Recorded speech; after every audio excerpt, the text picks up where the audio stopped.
Right, so here what we're doing is we're trying to make a decision as to whether or not we should make either of these components in-house or whether we should outsource. So in terms of determining that, we need to first of all find out what is the cost of making them in-house. What's the in-house cost? Let's look at component A, and then let's look at component B. Well, component A costs us £4, and we make, it says that we make 1,000 of them, right? So we make 1,000 of those, which brings us to £4,000. And we have a particular cost focused on this division of 2,500. So think of a supervisor that only supervises the production of A. So if you stop producing it, you save the full cost here of 4 and 2,500. That's the magic. Here you have a scenario where it is costing you £6 to make a unit, but you're making 1,500 units. So of course that takes you to £9,000, and you have a fixed cost particular to that department of 5,000. So these are fixed costs, divisible. They say divisible because they're unique to those departments. So that's 6,500, and here it's 14,000. Right? I'll just change my pen color. Change my pen color. So as opposed to us buying the product in, if we buy the product in, what we have is a scenario where we are buying 1,000 units in. It's 1,000 at £7, so it would cost us £7,000 to buy it in. So if we shut this down, imagine we shut this down, we would pay £7,000 to have the product come in. Or versus product B, where we buy the 1,500 units in, and here we have 13,500. So in terms of making a judgment, it makes sense to continue making product A, but buy in product B. This is purely financial. There might be other conditions that will tell us that we can't actually do this because maybe the relationship with our suppliers, the relationship with our staff, you can't quite get staff to do this component A, maybe some of the same staff are doing component B. So this is purely from a financial analysis, first of all, sort of approach, and then we carry on making decisions. So there you are. That's your answer. Make A and in-source, outsource B, and buy B from outside. Okay, question 1. Right, question 2. Let's quickly look at this. So this is throughput, right? Throughput, remember, was really a real quality measure, just in time, total quality measurement approach. And we said that we're moving into the world of full on automation, where, if you like, labor costs are now considered as full. Labor costs are now considered as full. Labor costs are now full fixed costs. So we do not consider labor costs to be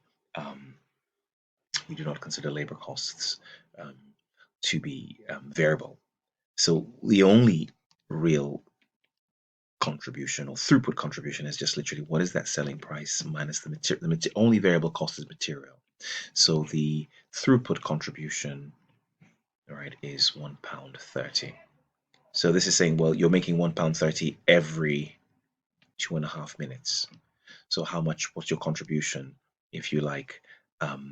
So £1.30 for every 2.5 minutes. I want to know what your contribution is for 60 minutes. So that's really £1.3 over 2.5 times 60, isn't it? Ultimately, that's my throughput contribution per hour. So the theory, of course, which you have revised, is arguing that with throughput, we're focused, we realize 2 points, that we can only move as fast as our bottleneck, and so we should produce to the bottleneck. That's the only rational way to think. Then we can now access and argue, well, how much do we make at that particular bottleneck, and maybe we should make the one that gives us the highest throughput, if you like, per bottleneck hour.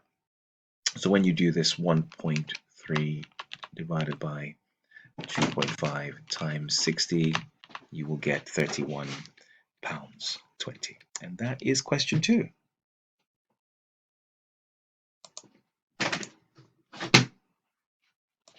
All right, great stuff. Break even. This is a pretty nice one, isn't it? We literally are saying how many units do we need to sell in order to cover this fixed cost of 605,000. So we first of all need to find the contribution. So the thing here is whenever you see this question, you know that for you to see a throughput question, it will tell you throughput. But currently, this type of question is just literally what it is, right? It's just what it is. So it's £55 they're making on every unit. The question here is how many of these units are they going to have to sell if you like to cover this divided by 55, and that's 11,000. So this is a nice question. 11,000 units is the break even. Cool, great stuff. Right, great stuff. So what do we call costs that have been occurred in the past and we have no longer can do anything with them or have no help for us? These are called sunk costs. Sunk costs. For profit. It just wants us to split the cost. That's really the main thing. That's the total overhead cost of 28,000. They're telling us to split it on the basis of delivery miles. So that's small shops and large shops. Let's look at the revenue. So the revenue we're told here is 200 per order. So that's 200 here times the 500 orders, and here it's 2,000 times the 50 orders. These look the same, don't they? So really the same. That's just all the same number of zeros. So then 2 times 5 is 10, and you have 4 zeros. So you have 100,000 here, 100,000 here. No problem. And then let's look at the mileage. Total mileage, so that's 5 times 500, that's 2,500. 30 times 50, that's 1,500. So and that's why this is equal to 4,000. So if I'm splitting this, I'm splitting it on the basis of 2,500 over 4,000 times 28,000 versus 1,500 over 4,000 times 28,000. Yes. So 2,500 divided by 4,000 times 28,000 is 17,500. So I have a cost of 17,500 versus a cost of 10,500. And when you have this, we now find the profit. So here, the profit here would be 82,500, and the profit here would be 89,500. Yes, and that's kind of what you're doing with that question. Cool, great stuff. Okay, so what we have here is a scenario where we have a target profit of 100. Target price profit is 15% of that. So therefore, if it's 100, target profit is 15, which means that our target cost is 85. And we're currently doing it at 90. So we need to bring this down by £5 to this target profit. It literally is as basic as that. Find the target profit, take that off the target price. You have your target cost, and then amend that and work on engineering the current situation down to 85 £85. So the answer is £5. Right, this is a great question in that it's a profit volume chart. So there's profit along this chart, line, and we can see here the break even is obviously 4,000 units. Profit being 4,000 units means that we know that when we're at 6,000 units, the profit is 10,000. And when we're at 8,000 units, the profit is 20,000. So it means that profit has increased by £10,000, from 10,000 to 20,000. So profit increases by £10,000. When we go from here, we're literally basically going from profit from here, we're going up there. So we're having a profit of £10,000. Okay, and the final question here wants us to decide which to produce. Actually, I'll calculate this here, then I'll go back to the actual question. So let's first of all find whenever we see key factor analysis, we need to find what the contribution is. So key factor analysis is very different to throughput contribution. Key factor analysis, just find the contribution, include labor and everything as normal. It's only when we talk about throughput that we discount, we only focus on the only variable cost being materials. But otherwise, labor is a very normal variable cost. So let's just deal with this here. Down to 60. Okay, what we have here, £2.50 minus £1.10 minus £0.50 minus £0.50. So you have here a contribution of 40p, and here you have a contribution of £3.50 minus £3.50 minus 0.75 minus £1.60 minus 0.6. That's 55p. Right, great stuff. And we know that the direct labor cost of 0.4, yes, divided by 0.4 divided by 1.1. That's right. So we know the cost of making each of these units is £1.10, and here it's £1.60, right, to make each of these units. And so we can find which is more profitable by just, again, dividing these two. So 0.40 divided by 1.1, as opposed to 0.55 divided by £1.60. That's what we were ultimately saying. And now a pound 10 of labor causes this contribution, a pound 60 of labor causes this. So we can find what that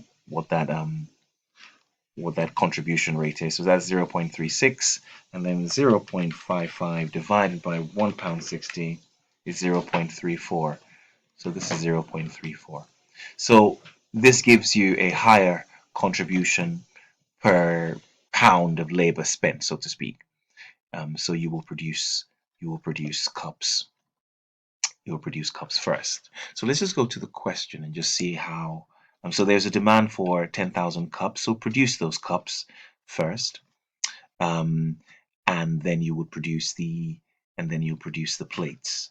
In terms of the cups first, let's just see what you have. So it says that you have 1,400 hours left in total. So if you have 1,400 hours available, I suppose the first question really to ask is, given that I have, it's costing me £1.10 these cups. I actually think this method here might actually be a slightly more straightforward method. I think there are a number of ways of looking at this, but I'm going to go with this method where we know that it's £1.10. We know the total cost of labor. So you have 140 hours times 10 people working times 11. So you have 15,400. That's fine. So you know that the maximum spend on cups is £1.10. You can multiply that by 10,000 cups. Well, at least we know we're making cups first. So that's 11,000. So we know we have 4,400 left for the plates. And you know it's £1.60 for each plate, so definitely 4,400 divided by £1.60 is equal to that. So this is one good way of looking at it. I think it's quite quick, quite straightforward. You could find it per hour and work that way, but this I think works. This approach of doing it. If you look on the exam, if you look in the exam kit questions in the question bank for the questions that look like this, I do it slightly differently. So if you look there, you can see how I've done it in a slightly different fashion. But I'm going to leave this approach for those people who might just like this approach. Find the total cost of hours, deduct the hours due to the cups because we're making them first, and whatever's left, then we work with that for the plates. Okay, great stuff, and that's the end of quiz 8.